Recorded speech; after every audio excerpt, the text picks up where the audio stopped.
Dievkalpojums bez Dieva. Vai tā var būt? Jā. Un vai var būt tā, kad ir dievkalpojums kādam bez Dievu un kādam ar Dievu? Tā arī var būt. Daudz. Šī pārdoma, šis saprašanas avots ir no tādas labas sentences, kad grēks, mēs varam likt domzīmi, ir centieni būt laimīgiem bez Dieva. Centieni bez Dieva būt laimīgiem. Kur mēs to savās dzīvēs redzam? Kur mēs to savā ģimenē redzam? Kur mēs to redzam savā darbā, savā uzvedībā, savās finansēs, savā izpausmē? Kur mēs to redzam? Un paskatoties tādu svarīgu lietu kā dievkalpojums, ja mēs ejam ar motīvu būt laimīgi bez Dieva, būt piepildīti bez Dieva, būt spēka pilni bez Dieva, tad tas ir par apgrēcību. Tad tas ir briesmīgi. Tas ir briesmīgi. Un, ziniet, pēc savas iekšējās tādas pārdzīvojuma, tu reāli vari atnākt uz dievkalpojumu un būt bez Dieva. Būt tāds, kas nevēlās kalpot, nevēlās celt citus, nevēlās būt pazemīgs vai paklausīgs, nevēlās mīlēt. Un tāpat laikā šai pašā dievkalpojumā, kur tu tāds atnāc, un tad atnāk cits, kas grib celt citus, kas grib mīlēt, kas grib to praktiski darīt, kas grib svētīt, kas ir ieinteresēts investēt tevī, veidot tevi, lai pāri visam, lai mantot tev kristumu. Un cik šodien mūsu dzīvēs tas ir? Kādi ir mūsu tie sirds motīvi?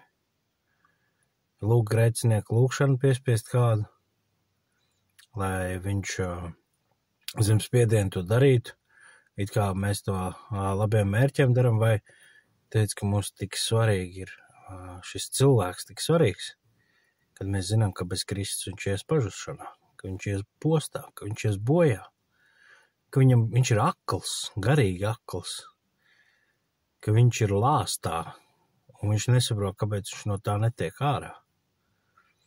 Vai tas ir tas mūsu motīvs? Un tad šai gaismā pastoties uz mūsu sirdīm, un ja mēs esam patiesi un atklāti, nav svarīgi, cik gadus tu esi Kristu. Tas var nemanām ar grēku palīdzību iezakties, kad mēs mēģinām būt bībeliski sterili pareizi, bet aizmirstam, ka mums ir vienkārši citreiz ar cilvēkiem jāpavada laiks, nevis jāblietē ar pantiem, jāblietē ar pareizām izpratnēm, jo cilvēkam iespējams vēl nav tas laiks. Un iespējams mums nav nemaz noticis dialogs, lai mēs saprastu, kas tam otram ir vajadzīgs. Tā tas man ļoti daudz ir līdz pārskatīt un domāt, un tas atbrīvo no pārgarīguma, teiksim tā, jo tad, kad mēs noliekam šīs divas tos ceļus, lāst un svētības ceļš, vai ar Dievu ceļš un bezdievības ceļš, tu viennozīmīgi saskati, ka tas nav tā vienreiz ir un viss, tas ir dinamisks, tu nevari sēdēt uz lauriem. Tu nevari cerēt, ka ja tu šodien esi Bilijs Grehēms, un ka tas dēļ tā Dievs tev kaut kādas lietas turpinās svētīt.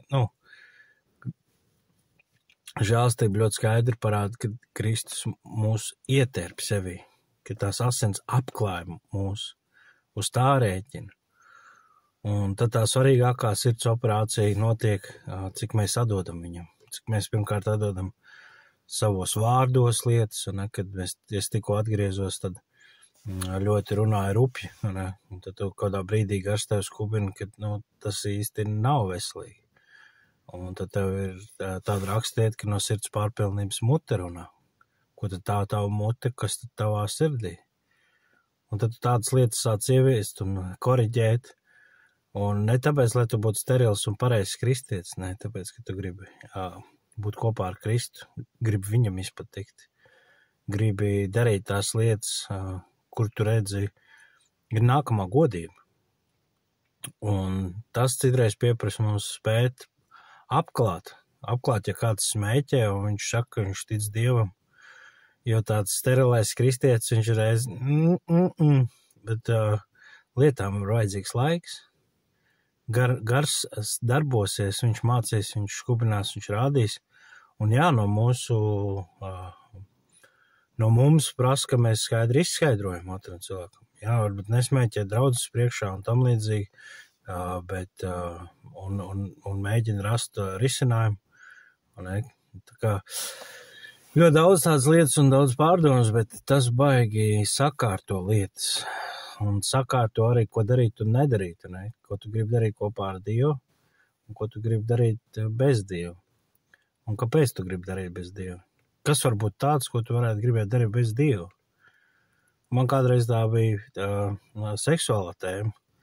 Laulībā viss, bet tev ir, ja ir vecie vilcieniņi, grēcīgais Ādams, vecā dzīve, tur bija kaut kādas lietas, ko tu domā, ka tā vajag darīt. Un tad tu saproti, nē. Arī šeit es gribu ielaist Dievu. Arī šeit es gribu atjaunot un saprast, kā tas ir veselīgi. Un tas nav ātrs ceļš. Tas ir laiciņš, ko paiet. Un tad tu redzi, ka Dievs visās lietās ir vajadzīgs. Kad tu nevari negribēt kopā ar Dievu darīt lietas. Jo, ja tas tā ir, tad ir jāpārskata, kas ir iezadzies tavā dzīvē. Kas ir tā par lepnību, kas ir tas grēks, kas līdz tam ir aizvedis. Tā kā es iedrošinu un aicinu ikvienu izvēlēties šo ar Dievu ceļu, jo, ja tu esi ar Dievu, kas var būt pret tevi?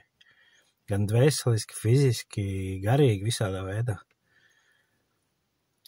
Tā kā es ceru, ka tas var kādam noderēt, un es izaicinu, iesim svētības ceļu, iesim Dieva ceļu, iesim evaņģēliju, iesim žēlstības ceļu, kas ir ar Kristu, caur Kristu, ar viņu garu. Šalom, ceru, ka kādam noderē.